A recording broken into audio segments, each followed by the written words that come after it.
Hello and welcome to Jeremy's Yorkshire allotment adventures on what is a very frosty morning, but the sun's out, we have blue skies and well, is spring really on its way?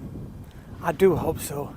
There's a little wind getting up, so we're going to go inside the greenhouse in a moment because, well, I've had a little visitor. Surprise, surprise. It's warm in there, it's not warm out here, and so the little creatures come and have a play. Yes. Let's hope we can rescue the things that have been taken for food. Sit back, relax, put your feet up, come on, you know the drill, get yourself a cuppa, and welcome once again to Jeremy's Yorkshire allotment adventures.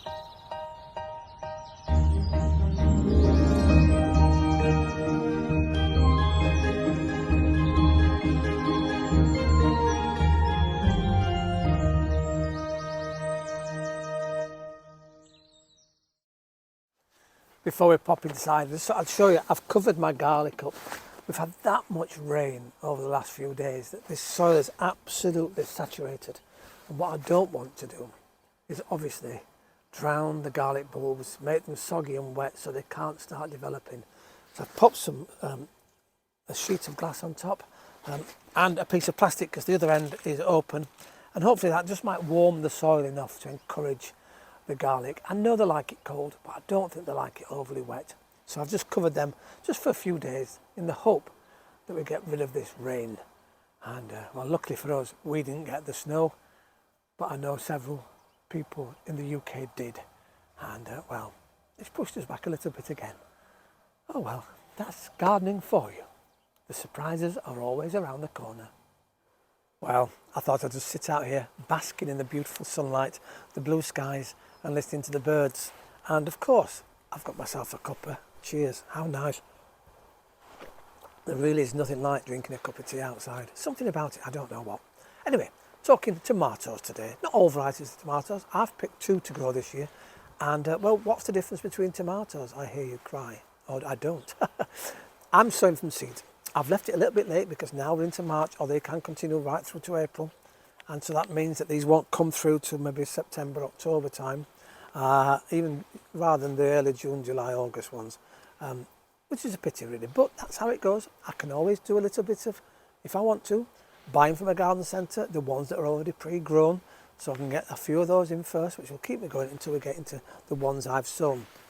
There's nothing wrong with that. A lot of people shun buying pre-grown vegetables, flowers, plants, because they think it's a little bit cheating. Well, it's not actually. If you think you'd rather buy something that's established already and you can just pop it into wherever you want to pop it into, then why not? Actually, luckily here, I've got lots of space where I can actually sow things into pots and keep them. Whereas if your space is limited and you can't do that and you haven't got that, why not pre-buy something that's already established and you still reap the benefits from it? So anyway, talking about tomatoes, I've got 2 varieties. I've got a heirloom variety, Look at me putting posh words on, the heirloom variety, which means that it's been grown continuously as that variety for 40 plus years. It's the same variety. It hasn't been altered with, hasn't been tampered with, hasn't been mixed with other tomatoes or flowers or whatever your vegetables. It's the same variety for 40 plus years. You're keeping a variety going. And these ones here are an Italian beef tomatoes. Now here we go. Let's see if I can speak some Italian. I doubt it very much. So it's called Costelluto Fiorentino. Costelluto Fiorentino. How exciting. Anyway, all you need to know is it's got big Italian flavours apparently, and it's got great tastes. Now these are as I say, these are heirloom varieties, and they're being continually grown as this variety for 40 plus years. These are what are called semi-determinate plants. Now what's a determinate and what's an indeterminate? Well, the semi ones, or even determinate, this is halfway between both I suppose. Determinate really are more of a bush type of thing, and very need to be interfered with. You just plonk them in and they grow as a bush variety, very low to the ground, a lot of them. So you have to keep an eye out for obviously things coming to eat them, but you can grow them in buckets and tubs and you'll get more of a bush-like one. Whereas the interdeterminate ones are the ones that grow right up above 6 foot, and they're the ones a lot of people tend to know about. And well, so I've got 2 different varieties. The beef tomatoes, as I say, are a normal tomato. They've not been interfered with at all. So I'm hoping we'll get some really nice ones. And well, these are best grown outdoors. Yes, I'm going to challenge myself this year. Always grown in greenhouses myself. So we're going to utilise the outdoor space here this year. And we'll grow the lovely Italian beef tomatoes outdoors. Now, these ones are a cherry tomato, and they're called Marigold F1. And these are indeterminate, so they're right tall 6-foot jobs if we let them grow that tall. However, I've grown these for one reason. Last year I got, well, blight on my tomatoes and lost the majority of them. These are supposedly blight resistant, so we're going to keep a big eye on these ones. These are Italian ones, but these should be blight resistant in case it comes back. I hope it doesn't. I hope the temperature and the humidity are different this year. Fingers crossed they are, so we don't get that horrible blight that I got last year. They're grown in a different position. As I said, these are the tall ones as well. These could have been grown and sown from January, but I'm coming in March.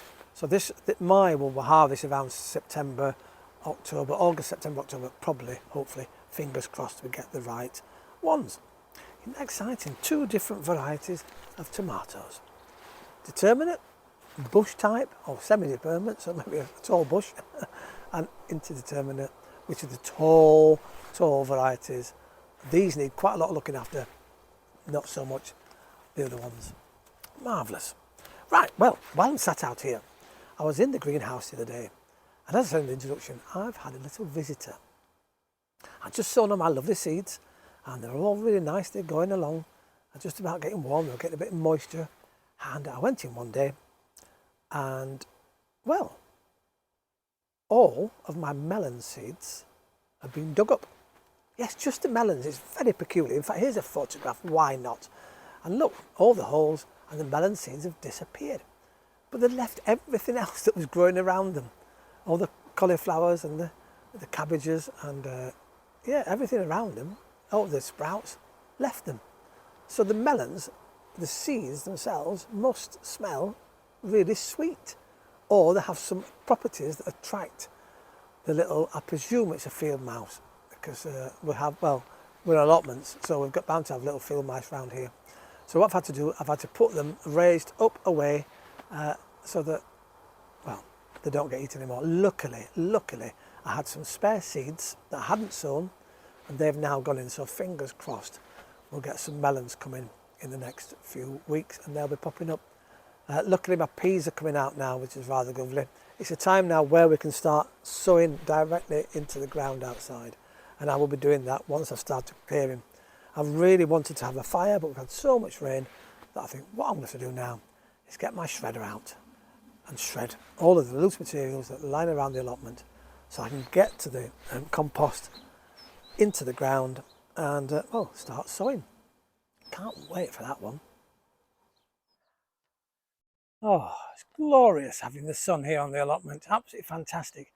I've decided, because we talked about it today, that I'm going to sow my pollinator garden, my lovely easy sow carpet, and there it is in the background. So it's quite big, which is marvellous, isn't it? So I've got about 4 foot that way, and I've put a little bit at the back, and that is impregnated with lots of wildlife attracting flowers. Brilliant, isn't it? What a lovely idea. I hope it comes up, because I once tried to do a parsnip tape, grow parsnips from the same thing, and it never happened. Nothing happened. But then parsnips are quite difficult to grow, I've always found. So I've not grown them for the last few years. So that's that. That's in. What you have to do is you have to cover it with soil, which I've started to do, and then just water it. And I have just turned my hose pipe on. It's been unconnected, so there's been no watering. And I've let it run through. Oh, by goodness, smell. It wasn't very nice. Now, whilst digging this over, because what I've done is I've dug a little bit out and sunk it a little bit lower so that I can infill that with some soil that was there already, and that'll be raked over, as I said, will be watered. I brought my coffee pods down because the leftovers from the coffee grounds, because I found some cat poo on this bank. Now, coffee and tea bags, which they've got hundreds of, I'm going to scatter around this area in the hope that the cats can stay away. I don't want them on here. I don't want them digging up any of the seeds, anything like that, or even leaving their nice little parcels for me. Don't want any of that. Obviously, they can't catch field mice, so they're eating my melons. Anyway, so yes, that's going to happen. And then once that's round and about, I've kept last year, do you remember those beautiful poppies we had?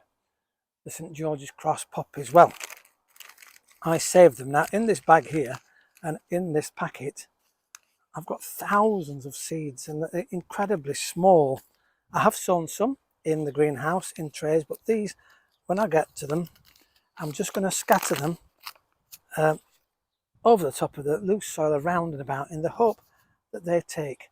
So fingers crossed we'll get some more free St George's Cross poppies. Oh, I like that word free, isn't it? Out for now, as we say here on Jeremy's Yorkshire Allotment Adventures. Well, thank you once again for watching. I hope you're enjoying these shows. Keep your comments coming. We'll look at those on the next show. And well, just to let you know in advance, I've been asked if I could review, well, a pair of shoes, believe it or not.